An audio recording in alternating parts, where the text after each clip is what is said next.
さんこんにちは、藤井です。このチャンネルは日本語を勉強している方へ向けたチャンネルです。リアルな日本の文化や私の身の回りで起きたこと、日々感じたことなどをゆるくお話ししていきます。学校で習わないような自然な日本語をお届けするので、皆さんのリスニング力向上に少しでもお役に立てたら嬉しいです。今日はね、前からやりたかったポッドキャストで、何かというと、スタジオジブリの映画について話すポッドキャストです。前、トトロについての動画を上げましたけど、他にも私の好きなジブリ映画あるので、話したいなとずっと思っていました。今日は、耳をすませばという作品についてお話ししていきます。恋愛映画なんですけど、ただの恋愛映画だと思ったら大間違いですよ。ということで、今日の動画は私の好きなジブリ映画、耳をすませばについて語っていこうと思います。ジブリ作品同士のつながりについてもお話しするので、最後まで聞いていってください。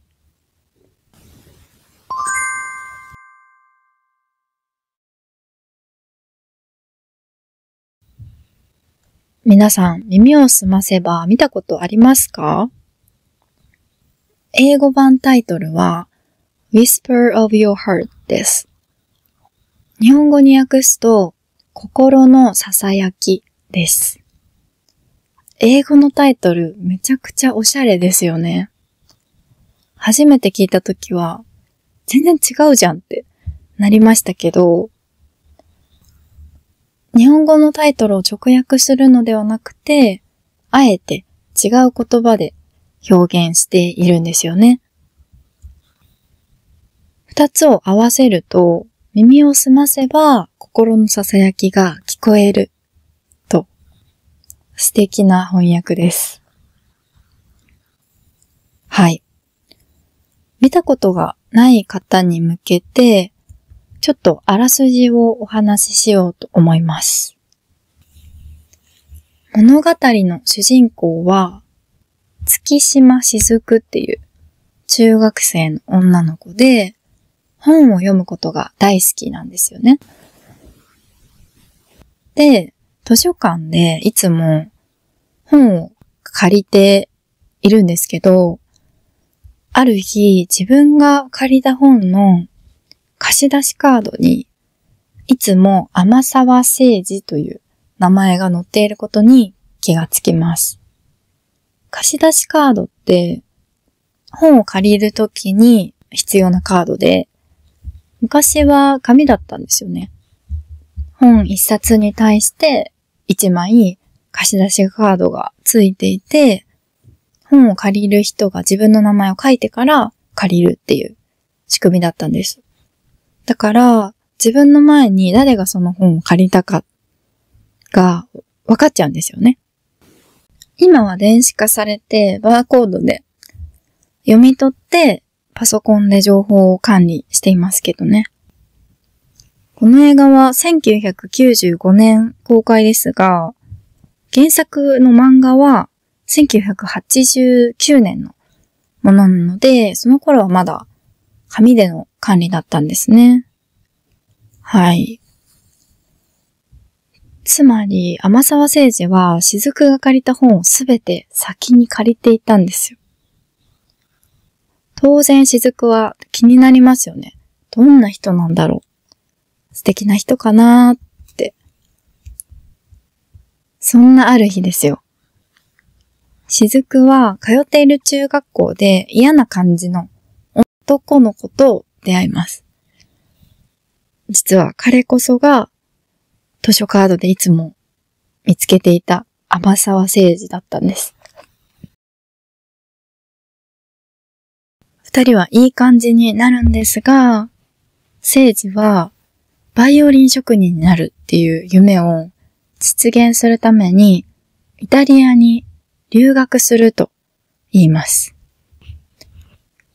そんな誠二の影響を受けて雫も自分らしい生き方とは何かを探し求めるようになるという作品です。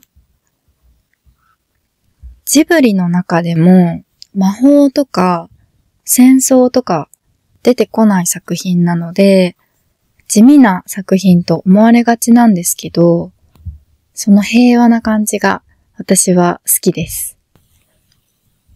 本当に青春なんですよね。青春は青い春と書いて青春です。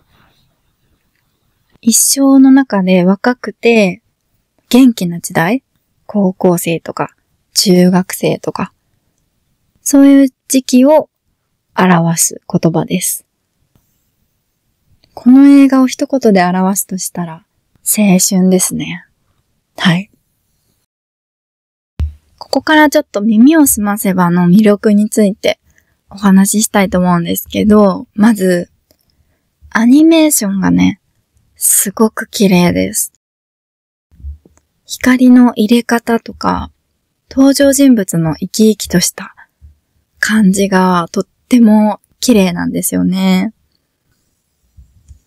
これはジブリ作品に共通する特徴なんですけど、耳をすませばでは日常の風景、懐かしさを感じるような日本の街の描き方がすごく素敵なんです。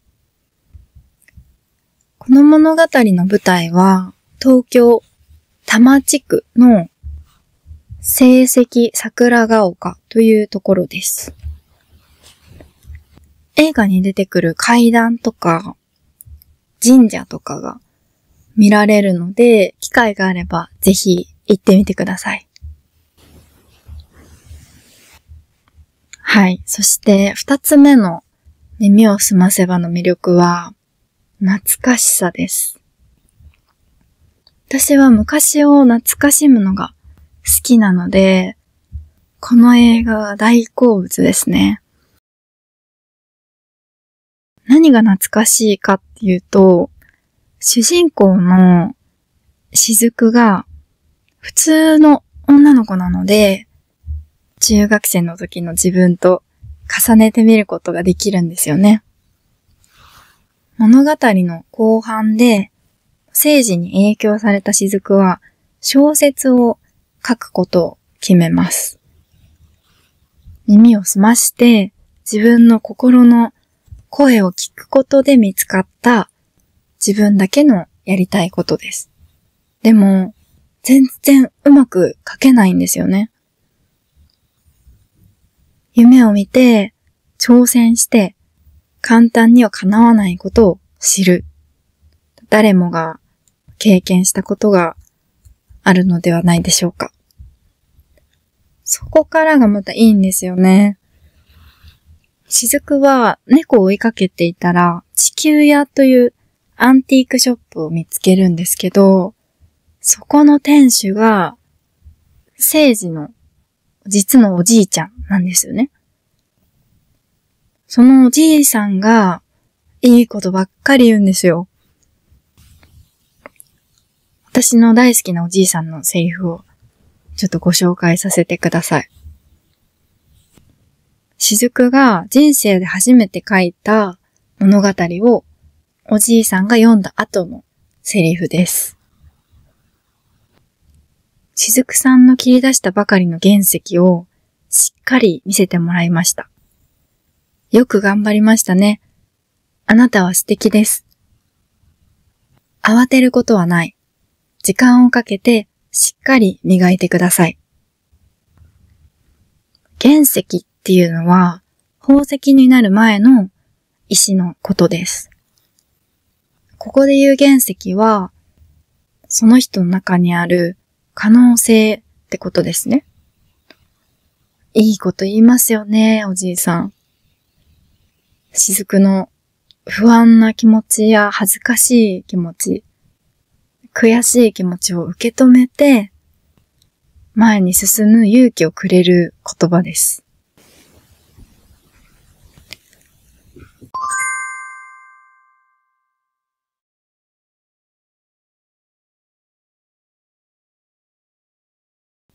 ここでちょっと豆知識です。豆知識っていうのは、話の本題とは関係ないけど、知っていると得をした気分になるような、ちょっとした知識です。はい、知っている人も多いかもしれませんが、雫が書いた物語が猫の恩返しなんです。猫の恩返しっていうのは、2002年に公開されたジブリ映画です。地球屋で雫は素敵な猫の置物に出会うんですけど、この猫が猫の恩返しに登場するんですよ。バロンっていう名前のかっこいい猫です。ちなみにバロンは私の初恋です。あと、地球屋を見つけるきっかけになった猫も猫の恩返しに出てきます。面白くないですか？こういう作品同士のつながりもジブリ作品の魅力ですよね。はい。そして耳をすませばを語る上で欠かせないのがカントリーロードです。カントリーロードはアメリカの歌手ジョン・デンバーの歌です。物語の中では雫がこの歌を日本語に訳しています。そして、聖司がバイオリンで弾くカントリーロードに合わせて、雫が自分で作った歌詞を歌うっていうシーンがあるんですけど、そのシーンがめっちゃいいんですよ。私はカントリーロードをこの映画で初めて知りました。多分、多くの日本人がそうだと思います。そう。私はこの歌を雫の作った歌詞でしか知らなかったんですよ。だから、原曲を聴いて意味を考えたときにびっくりしました。意味が違うんですよ。どういうことかというと、原曲では懐かしいあの故郷へ早く帰りたいということを歌っているんですが、雫の歌詞では故郷へは帰らない、前を向いていくという感じです。雫の歌詞はまさにこの物語を象徴していますよね。ということで、今回はジブリ映画耳をすませばについてお話ししました。いかがでしたか？耳をすませばの魅力伝わりましたかね？もちろん、聖司と雫の甘酸っぱい恋の部分も素敵ですが、将来に対する不安やワクワクを描いているところが、この物語の大きな魅力だと思います。とってもいい映画なので、まだ見たことないよって方は、ぜひ見てみてください。ということで、本日は以上になります。最後まで聞いてくださってありがとうございました。また次のエピソードでお会いしましょう。